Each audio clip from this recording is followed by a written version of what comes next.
Preste atenção, tudo que você acha que sabe sobre gorduras do sangue está errado.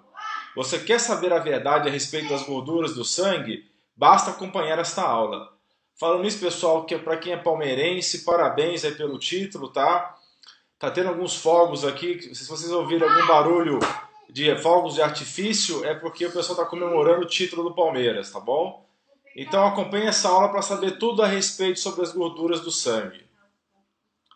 A importância do que eu vou falar. As orientações padrão dadas pela maioria dos médicos em relação às gorduras do sangue, infelizmente, estão equivocadas. Trocar a manteiga pela margarina, usar óleo de canola ou girassol, estão entre essas orientações que estão erradas, tá, pessoal? Então, essa história de você usar margarina, usar óleo de canola ou girassol, eu vou explicar depois por que estão errados, tá? Não é adequado chamar o HDL ou lipoproteína de alta densidade de bom colesterol e chamar o LDL de mau colesterol. Os dois colesteróis têm importantes funções no organismo e vou explicar daqui a pouco quais são. As famosas estatinas têm muitos efeitos colaterais e diminuem muito pouco o risco de infarto. Eu vou falar também sobre isso mais tarde. Os efeitos positivos não compensam os efeitos colaterais, salvo em raros casos. Então, se você usa estatina, simvastatina, rosuvastatina, tá, entre outras estatinas, preste muita atenção nessa aula que vai ser muito útil para você. Essas estatinas provocam vários efeitos colaterais, que eu vou falar com mais atenção daqui a pouco, entre elas dor muscular, fadiga e fraqueza. Podem causar depressão e demência, pessoal, tá? Isso é muito importante, tá? E além disso, elas aumentam o risco de câncer. Também vou falar mais a respeito disso daqui a pouco. Então, pessoal, meu nome é Dr. Alain Machado Dutra, eu sou médico urologista, eu trabalho com medicina funcional, medicina integrativa e medicina de estilo de vida. Eu sou especialista pela Sociedade Brasileira de Urologia desde 2002 e membro da Associação Americana de Urologia desde 2010. Tenho quase 20 anos de formado e 16 anos de experiência em urologia e andrologia. Acompanhe meu conteúdo, posts e vídeos na minha página do Facebook, que é o facebook.com/Dr. Alain Dutra, e também no meu site alainuro.com. Também tem o alain.med.br, tá bom? Todos os domingos às 19 horas tem aula ao vivo nova na minha página no Facebook. Inclusive a aula da semana que vem vai ser sobre a água, a importância da água na nossa saúde, tá? Isso foi um tema, sugestão de um dos meus telespectadores que me acompanham sempre minhas aulas. Então eu resolvi fazer uma aula sobre água, que vai ser no próximo domingo às 19 horas, tá bom? Daqui a 2 semanas eu não vou fazer aula porque eu vou estar em Brasília. Eu vou dar uma aula num congresso, o KIVIS, que é o Congresso de Qualidade de Vida e Saúde Integrativa. Esse congresso organizado pelo meu grande amigo e excelente médico, Dr. Ícaro Alves Alcântara. Então eu vou estar nesse congresso daqui a 2 semanas. Então, daqui a 2 semanas eu não vou dar aula, eu só vou dar aula no próximo domingo. Vou falar um pouquinho sobre as aulas anteriores que eu já fiz, tá bom? Para vocês saberem. Já falei sobre dieta e pedra nos rins, disfunções sexuais masculinas, infecções urinárias de repetição, incontinência urinária, falei sobre síndrome metabólica, HPV, que é o vírus transmitido sexualmente, já falei sobre dores testiculares, aumento peniano, próstata benigna, HPB, tratamento medicamentoso e cirúrgico, já falei sobre prevenção e tratamento do câncer de próstata, estamos no Novembro Azul, né? Inclusive hoje foi a minha última participação no programa da Saúde e Você, da Dudu Rodrigues, né? Falei hoje às 9h15 da manhã, um pouco mais sobre câncer de próstata. Inclusive esse vídeo está na minha página no Facebook, quem quiser acompanhar essa pergunta do telespectador que hoje eu respondi, tá bom? Eu fiz uma série de aulas sobre antioxidantes. A primeira aula foi sobre produção de energia na célula e antioxidação primária. A segunda aula foi sobre flavonoides, a terceira carotenoides, a quarta aula foi sobre o papel das vitaminas na antioxidação. Então essa foi a série de aulas sobre antioxidação. E hoje nós vamos falar sobre as gorduras do sangue, né, ou lipidograma. O que é o colesterol? A primeira coisa que eu queria fazer aqui, pessoal, é explicar para vocês o que é o colesterol, que as pessoas têm uma ideia errada do que é o colesterol, tá? Se você perguntar para um químico o que é colesterol, ele vai te responder na lata que ele é um álcool. Muita gente vai achar isso esquisito, mas é verdade, tá? Quimicamente, o colesterol é um álcool orgânico, com propriedades semelhantes às gorduras. Ele tem uma consistência parecida com cera. Tem propriedades semelhantes a gorduras. É um baita matéria-prima para o organismo. O colesterol é extremamente importante no organismo. Eu vou explicar agora por quê, tá? Por que ele é tão importante? Porque ele é componente vital das membranas celulares e da bainha dos nervos. Os nervos têm uma bainha chamada bainha de mielina. Sem essa bainha, o nervo não funciona. É como se fosse um isolamento do nervo. Tá? O nervo funciona como se fosse um fio, né, de energia elétrica. Precisa do encapamento para funcionar direito. Tá? Então, os lipídios, as gorduras do sangue, são fundamentais para manter o isolamento de íons, que funciona da seguinte forma: se você não tiver um isolamento de íons, as células não funcionam direito e os nervos não funcionam direito. Então é muito importante ter esse isolamento. Tá? O colesterol também é fundamental para produzir vitamina D. E muitos hormônios são muito importantes para a nossa saúde. Todos os hormônios produzidos na suprarrenal, os mineralocorticoides, tá? Os glucocorticoides e os hormônios sexuais são derivados do colesterol. Tá? E o colesterol também é muito importante para reparar células no nosso organismo. Tá? Além disso, o colesterol produz sais biliares. Sem colesterol você não consegue produzir sal biliar. E o sal biliar é muito importante para emulsificar as gorduras da sua alimentação, para você poder absorver as gorduras no intestino. Sem sal biliar você não consegue absorver gordura. Tá? O colesterol também tem uma função antioxidante e protege a mucosa dos nossos intestinos contra a lesão. Tá? E além disso, se o colesterol fosse uma coisa tão ruim assim como o pessoal acha que é, o leite materno não seria rico em colesterol. O leite materno é rico em colesterol e isso demonstra a importância dessa substância no nosso organismo. Se fosse uma coisa ruim, com certeza a natureza não ia produzir isso no leite para o bebê, para nossas crianças tomarem isso daí. Tá? Então o colesterol é muito importante no organismo. Agora, grande mito do colesterol. Você pensa, eu tenho certeza disso, que a maioria das pessoas que estão assistindo essa transmissão acham que o colesterol vem da comida. Isso é uma verdade parcial. Tá? A maior parte do colesterol não vem da comida, ele é produzido no corpo. Por quê? Porque o corpo precisa muito de colesterol, então ele precisa produzir colesterol. Ele não pode depender da alimentação simplesmente. Então, como é que o corpo produz esse colesterol? É a partir de carboidratos, de açúcares, tá? De amido, de pão, de arroz, de batata. Tá? Então, 70% desse colesterol que está no seu organismo vem desses carboidratos que você come no dia a dia. E outros 30% vem da alimentação. Então a maioria do colesterol, se você parar de comer hoje tudo que tem colesterol na sua alimentação, você vai continuar produzindo 70% do colesterol. Tá? Mesmo que você corte totalmente o colesterol, então você vai continuar tendo a produção no organismo, porque ele é essencial à vida. Então qual é o problema então? Porque se o colesterol é tão importante assim para a saúde, por que então que a gente fala tanto mal do colesterol, porque o colesterol é demonizado? O problema está no metabolismo inadequado do colesterol e não na presença do colesterol. Tá? Então o colesterol é fundamental para a saúde, como eu expliquei agora há pouco, mas se você tiver um problema de metabolismo inadequado, você vai ter problemas. Tá? E vou explicar o que seria isso. Tá? Doenças genéticas que levam ao excesso real do colesterol são muito raras. Você tem as dislipidemias, ou seja, as doenças de alteração do metabolismo das gorduras do sangue, que são hereditárias, ou seja, genéticas. Elas não são doenças do colesterol, elas são doenças das lipoproteínas, que vai ser um outro conceito que eu vou explicar daqui a pouco, tá? Então, a maioria das dislipidemias hereditárias ou genéticas significa o quê? Um metabolismo inadequado das lipoproteínas, que eu vou explicar daqui a pouco o que é, e não que tem muito colesterol, tá? Entendam isso, tá? Remover o colesterol não vai resolver nenhum problema, tá? O colesterol é importante no seu organismo. Se você tiver deficiência de colesterol, vários processos metabólicos no seu corpo não vão funcionar direito. Você nunca vai ficar bem de saúde, tá? Então, resistência aumentada da insulina e da leptina, eu vou explicar o que é leptina daqui a pouco, levam a um estado inflamatório no corpo aumentado, tá certo? Isso causa uma inflamação crônica no corpo e você libera mais radicais livres que são produzidos no organismo como efeito colateral da produção de energia, tá? Como subproduto da produção de energia. Tem umas aulas sobre oxidação, quem tiver interesse em saber como é que funciona essa história de radical livre, assistam às aulas de antioxidação, principalmente a primeira aula que eu falo de produção de energia, tá? Então, esse estado inflamatório aumentado no corpo e os radicais livres aumentados, esses que são o cerne do problema, eles são o centro do problema, tá? Não é simplesmente ter colesterol aumentado que é o problema. O problema é você ter um LDL oxidado, ou seja, um LDL que sofreu ação de radicais livres, ou um LDL que, além de sofrer a ação de radicais livres, também foi glicado, ou seja, ele foi ligado ao açúcar, tá? Esse LDL que foi ligado ao açúcar está sobrando no sangue, porque você está com resistência à insulina.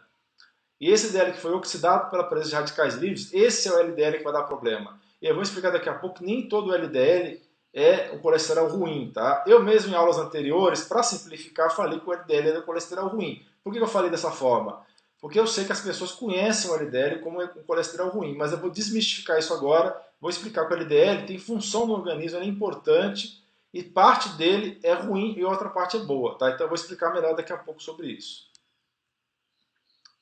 Então, como eu estava dizendo agora há pouco, quando você tem um aumento do fenômeno de glicação, que é você ter muito açúcar sobrando na corrente sanguínea, você está com uma resistência de insulina aumentada, e esse açúcar se junta a proteína, se junta a carboidrato, se junta a lipídio, chama-se glicação. É uma ligação não enzimática do açúcar nas proteínas e outras substâncias, tá? Essa glicação é péssima para o organismo, dá uma série de problemas, inclusive inflamação crônica. Isso junto com o estresse oxidativo, que a glicação também aumenta a ação dos radicais livres, isso provoca um acúmulo de partículas de LDL, tá? Que a gente chama de colesterol ruim, mas que não é bem assim como eu vou explicar. Existem algumas partículas de LDL que são ruins, que são as LDLs densas e pequenas, partículas de LDL densas e pequenas. Se essas partículas se oxidam, tá, e se glicam, elas se tornam reativas e começam a dar dano na parede da artéria, interna da artéria, no endotélio. Então, eles vão danificar e endurecer a parede das artérias, formando placas endurecidas que vai diminuir o fluxo de sangue. Isso que vai dar o infarto, é o que vai dar o derrame, né? As placas entopem os vasos, tá? O que é a leptina que eu falei agora há pouco? A leptina é um hormônio relacionado ao metabolismo da gordura, que ele aumenta, a leptina começa a aumentar anos antes de você ter resistência à insulina. Então, a primeira coisa que você percebe na pessoa que pode se tornar diabético anos depois é o aumento da leptina, tá? Então, hoje em dia, isso é usado como marcador de pessoas que têm tendência a diabetes no futuro. Então eu vou falar um pouquinho mais sobre os conceitos. O que é um triglicerídeo? É um tipo de gordura que você já ouviu falar com certeza, tá? Se você foi ao médico uma vez na sua vida, você já ouviu falar em triglicerídeo. O triglicerídeo, na verdade, é uma forma principal de armazenamento de energia no nosso corpo. Nós temos glicose no sangue, mas o corpo tem dificuldade de armazenar glicose, que é uma molécula muito grande, tá? Então, o fígado tem uma reserva de glicose na forma de glicogênio, só que essa reserva ela dura só durante 12 horas. Você queima essa reserva, se você ficar de jejum, em 12 horas. Então, o organismo precisa de uma outra forma de armazenamento mais eficiente do que a glicose e o glicogênio, que é o triglicerídeo. O triglicerídeo é eficiente porque é uma molécula pequena e tem alta densidade de energia. Então, essa molécula é armazenada nos nossos tecidos gordurosos do corpo. Você vai armazenar o triglicerídeo nas células gordurosas que você tem na barriga, né? Ou em outras partes do corpo, tá? Então, por que essa forma de armazenamento de gordura, ela dura vários dias. Você pode ficar meses sem comer, mas pode ficar apenas alguns dias sem beber água. Então, esses meses que você vai ficar sem comer, você vai queimar triglicerídeos que você armazena na forma, né, de lipídio, de gordura, tecido adiposo, tecido gorduroso que você tem no corpo, tá? Então, o triglicerídeo é isso, é a gordura que é a principal forma de armazenamento de energia do organismo. E o que é a lipoproteína, tá? A lipoproteína é uma junção de várias gorduras e substâncias que se dissolvem na gordura com proteínas, tá? São proteínas que carregam as gorduras no sangue. Por que precisa de proteína para carregar a gordura no sangue? Porque as gorduras não conseguem circular sozinhas no sangue. Óleo e água não misturam. Qualquer dona de casa sabe que se você misturar óleo e água, a água vai ficar embaixo e o óleo em cima, eles não se misturam. Então, para você carregar uma gordura no sangue, que é água, lógico que a maior parte do sangue é água, você precisa de alguma coisa especial para carregar essa gordura, porque óleo e água não se misturam. Então, essa coisa especial chama-se lipoproteína. É isso que a gente analisa quando a gente pede HDL, LDL, VLDL, nós estamos analisando os tipos de lipoproteínas, tá? Não é colesterol que você está medindo, você está medindo lipoproteína.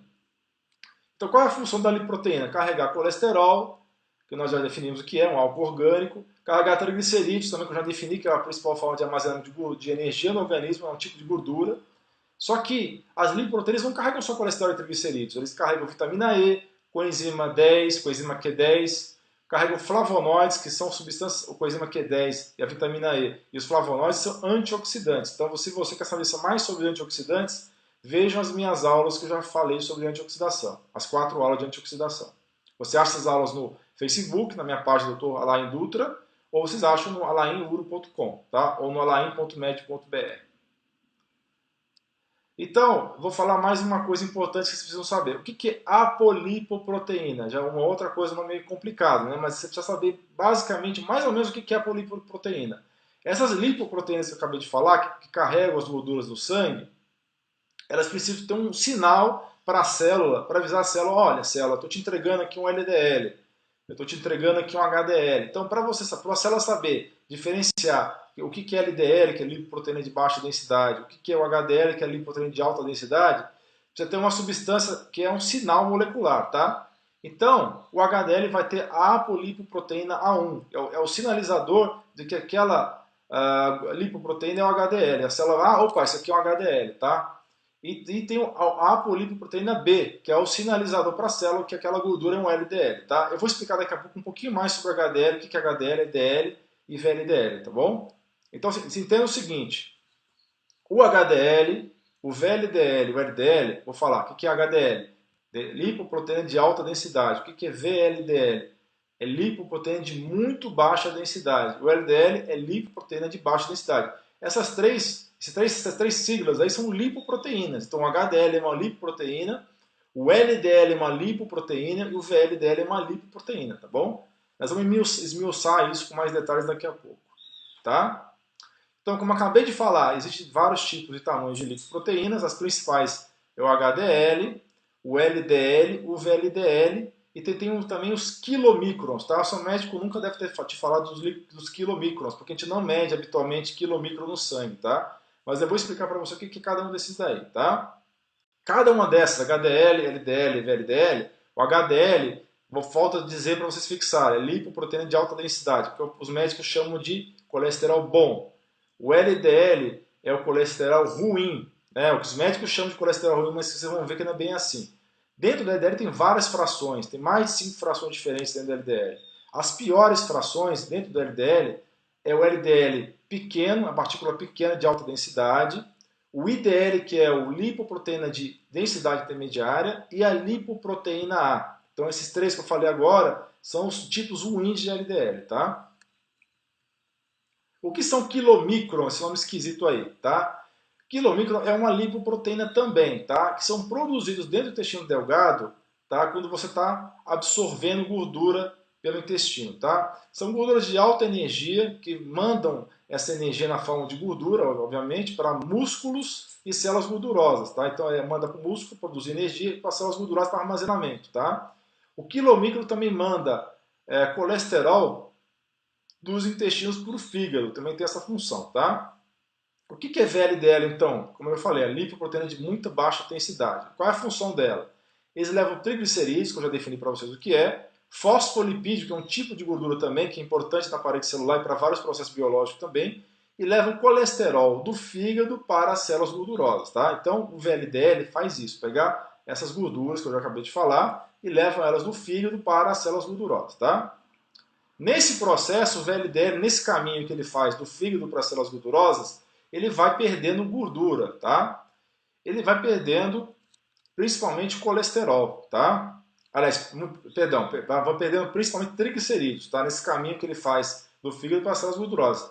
À medida que o VLDL vai perdendo triglicerídeos, ele se transforma numa outra molécula que se chama-se LDL, que é a lipoproteína de baixa densidade, tá?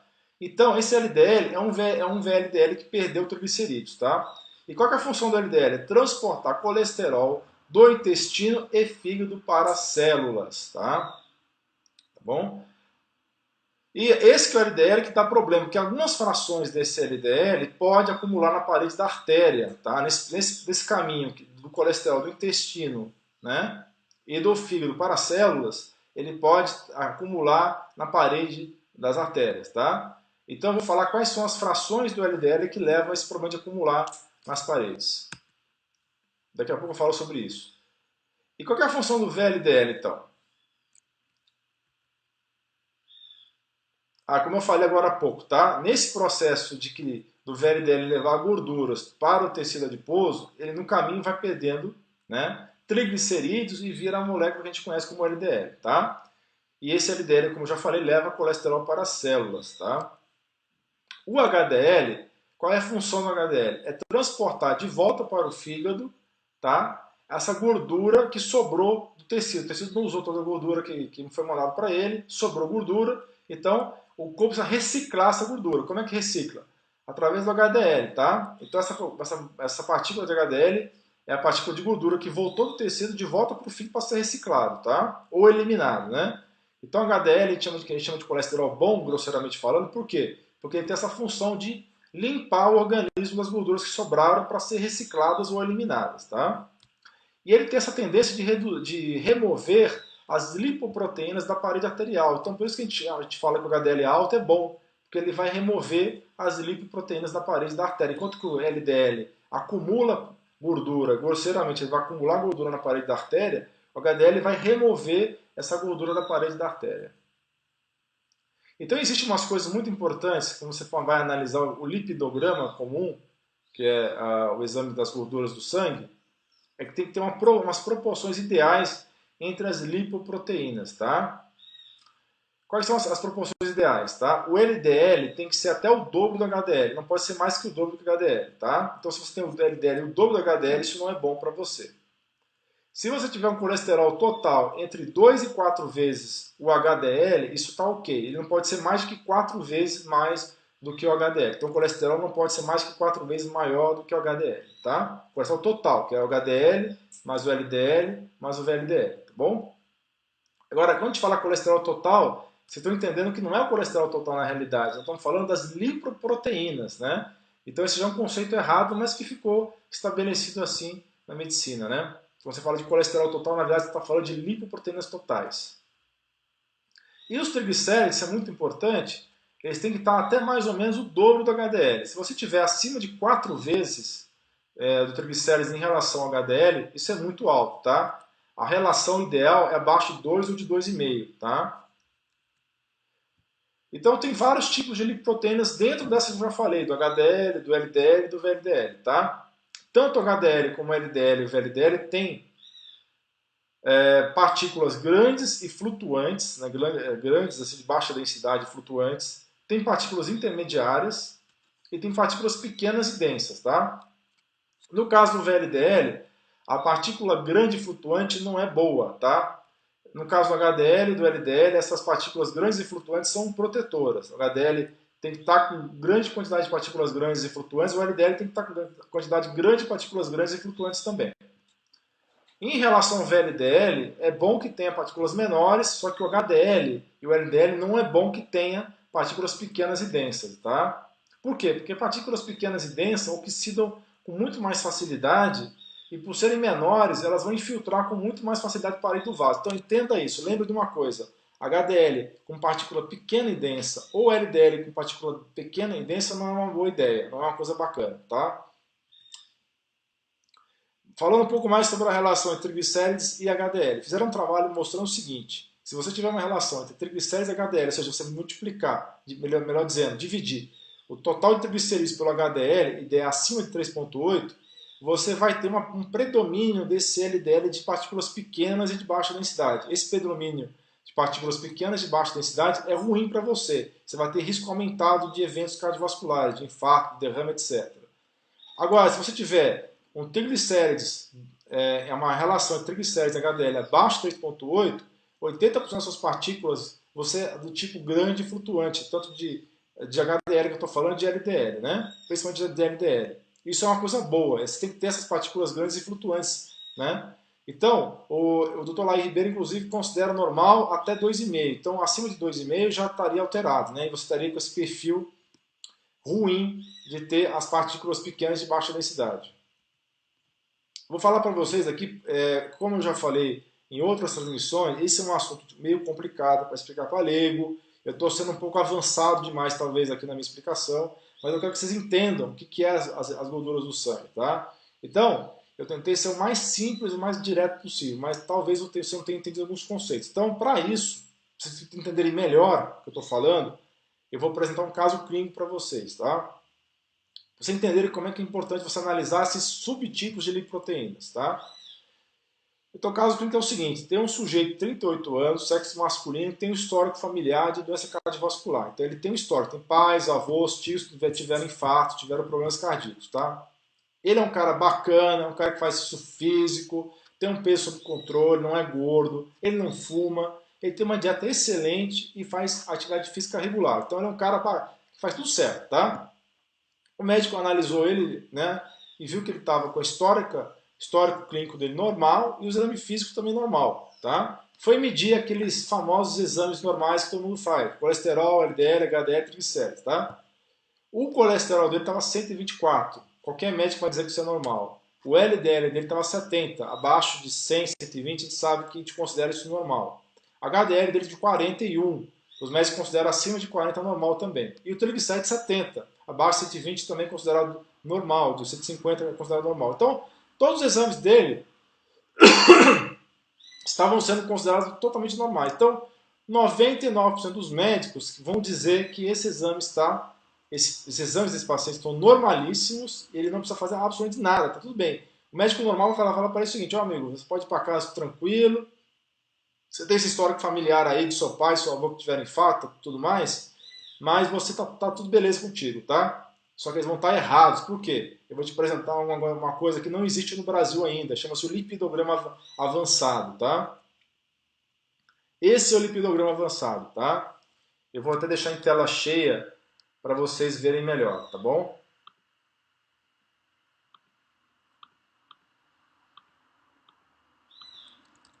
Tá, depois eu vou deixar assim mesmo, porque a tela cheia está meio complicada agora. Mas, enfim, vamos explicar isso aqui, do que se trata isso aqui.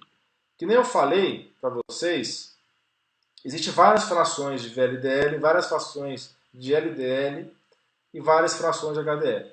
Esse vermelhinho aqui no meio, tá? Essas coluninhas vermelhas são as frações de LDL. Essas coluninhas verdes aqui no canto direito são as frações de HDL. E do canto esquerdo são as frações de VLDL, tá? Como eu já falei agora há pouco, o HDL pequenininho, a partícula pequena e densa, é ruim. E o LDL de partícula densa e pequena também é ruim. Então você percebe que esse paciente, apesar de ter o LDL total normal, ele tinha um aumento de quantidade de partículas pequenas e densas de LDL e um aumento também de partículas densas e pequenas de HDL. Tá? E ele tinha também o IDL, que é outra partícula ruim, aumentado também, dentro da fração do LDL. E o VLDL dele grande, que é o ruim, tá? Não estava bacana também. Então você percebe que apesar de ter o LDL normal total e também o HDL total normal, as frações dentro do LDL, do VLDL e do HDL não estavam normais, tá? Aqui uma outra informação para complementar isso que eu já falei para vocês, tá? Eu vou tirar um pouco da frente aqui a minha transmissão para ficar mais fácil vocês entenderem. Percebam uma coisa, olha aqui. O número de partículas de LDL desse paciente estava até ok, estava abaixo de 1100, tá? Mas se você for analisar o tamanho da partícula de LDL, como eu falei, ele tinha um padrão B, que é o padrão de ter partículas pequenas e densas, tá? Que é de alto risco isso daqui. Perceba que é de alto risco. E o padrão dele de HDL grande, que é protetor, estava intermediário, não estava bom, tá? Não estava de um fator disso negativo. E as partículas VLDL dele também estavam de tamanho grande, também estavam intermediários. Então esse paciente, apesar de ter um LDL normal, um HDL normal, um colesterol total normal, ele está em risco, tá? Depois de você fazer esse exame mais avançado, você percebe que ele está em risco. Então vamos continuar a aula.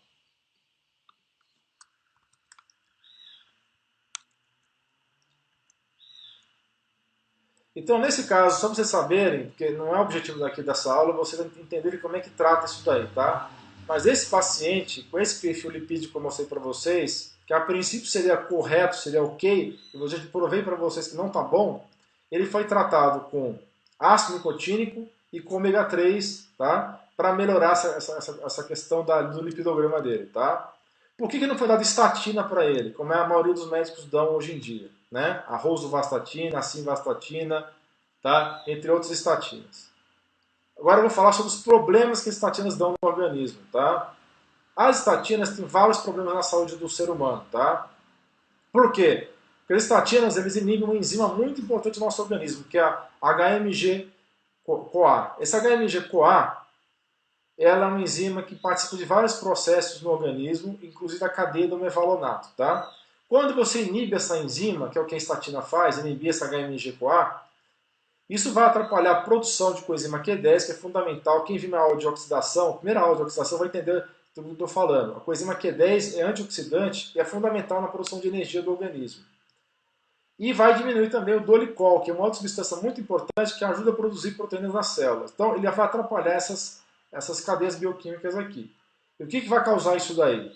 Quando você dá estatina no paciente, vai causar rabdomiólise, que vai dar morte do músculo, o músculo vai se desfazer, vai dar dor muscular, fadiga e fraqueza. Essa pessoa vai estar em risco aumentado de ter depressão e demência. Por quê? Porque essas inibidores aí dessa substância atrapalham a sensibilidade dos receptores da serotonina. A serotonina tem que estar bacana, tem que estar alta para a pessoa não ter depressão. E vai aumentar o risco de câncer de mama em 200% após 10 anos. Aumenta bastante o risco de câncer de mama. Tá? Esses são os problemas principais das estatinas. Tá? Teve um estudo nos Estados Unidos que mostrou que 75% dos pacientes que sofreram infarto estavam com os níveis de LDL normais. A maioria dos pacientes que infartaram nos Estados Unidos estavam com LDL, que nós chamamos erroneamente de colesterol ruim, normal. Ou seja, não adianta só você baixar o LDL com a simvastatina. Tá? E apesar de reduzir os lipídios do sangue, as gorduras do sangue, as estatinas não causam diferença na progressão da calcificação da placa ateromatose. E no final das contas, o que você quer fazer é justamente isso, é diminuir a progressão da calcificação da placa nas artérias. É isso que você quer fazer para evitar o infarto e para evitar o derrame. Então, o grande problema das estatinas é o seguinte, tem estudos mostrando, tá, que você tem que tratar 165 pacientes por 5 anos para estender a vida de apenas uma pessoa por 5 anos. Ou seja, para você salvar uma pessoa em 5 anos, você tem que tratar 165 pessoas. Tá? Só que o problema é o seguinte, para você salvar essa pessoa única no meio de 165, 1/3 dos caras que não vão ser salvos, tá, vão ter que suspender esses remédios por causa dos efeitos colaterais que eu acabei de falar.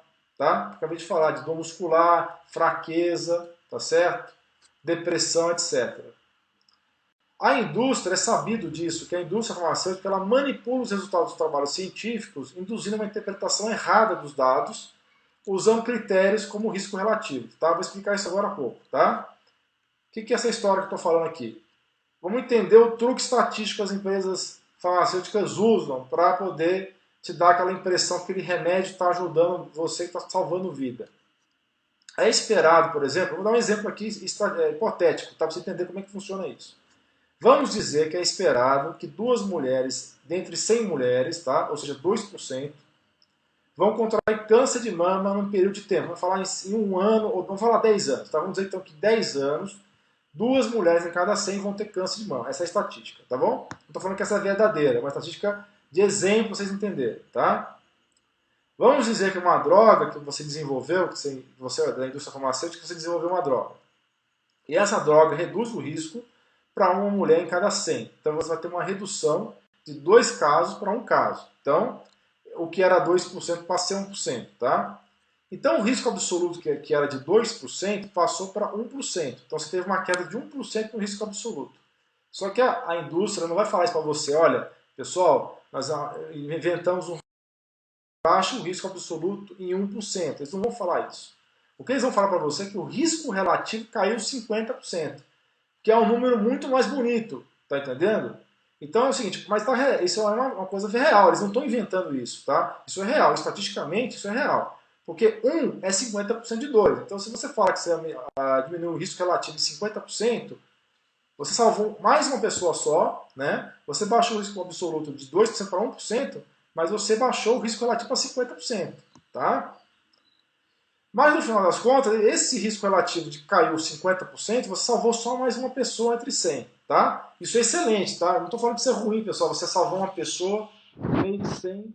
Tá? Isso seria excelente se não fosse o caso das outras 98 pessoas que não foram salvas não serem prejudicadas. O que acontece às vezes é que você tem um remédio que faz esse efeito, salva uma pessoa só e 98 pessoas são prejudicadas de alguma maneira porque está usando esse remédio, tem vários efeitos colaterais. Esse é o truque estatístico que as empresas farmacêuticas usam para justificar os remédios que nós temos aí, que tem vários efeitos colaterais. Então, pessoal, estamos chegando ao final da aula. Essa aula está um pouquinho mais longa do que a aula anterior. Estava tentando fazer a aula de 15 a 20 minutos, mas essa aula exigiu um pouco mais de tempo. Tá?